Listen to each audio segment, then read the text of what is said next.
दिनांक 13/7/2024 रोजी अंबरनाथ पोलीस स्टेशनला गुन्हा रजिस्टर नंबर 1028/2024 भारतीय न्याय संहिता कलम 64(2) I 65(2) 70(2) 351(2) सह पोक्सो कलम कायदा 4, 6, 8, 10 प्रमाणे फिर्यादीच्या तक्रारीवरून गुन्हा दाखल करण्यात आलेला आहे.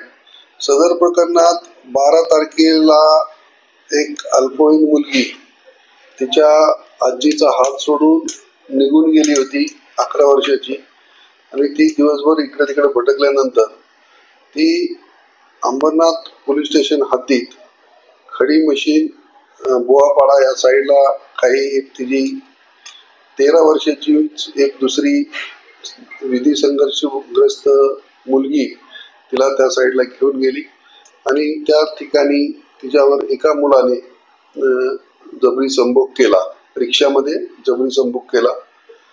सदर प्रकरणी अंबरनाथ पोलीस स्टेशनला तिच्या वडिलांनी मुलगी आईचा हात सोडून निघून गेल्याबाबत सांगितलं असता अंबरनाथ पोलीस स्टेशनच्या अधिकारी अंमलदारांनी तात्काळ त्या मुलीचा शोधाशोध केला.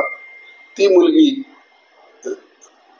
स्टेशन परिसरात मिळून आली आणि तिला चौकशी केल्यानंतर हा झाला प्रकार त्या मुलीकडून समजल्यानंतर तात्काळ गुन्हा दाखल करून सदर प्रकरणी